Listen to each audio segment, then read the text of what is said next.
ये लो रोटी 16 रुपए की होगी, 16 से ज्यादा पैसे नहीं दे रहे, ठीक है।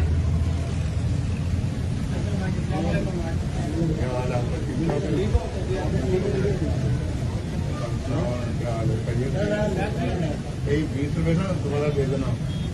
पहले 20 की थी, अब माशाल्लाह 16 की हो गई है। ठीक है, 16 की खरीदनी है, ये भी 16 की बेच रहे हैं। क्यों जी 16 की बेच रहे हैं? क्या आप लिख के भी लगा दें आप, आप अपना भी लिख के लगा देना। पैसे दे दिए मिलते हैं ना पैसे, हाँ जी मिलके देते हैं। और ये इसको दीवार पे लगाए, 16 की लिख के लगाए, फोटो में भी लिख के लगाओ।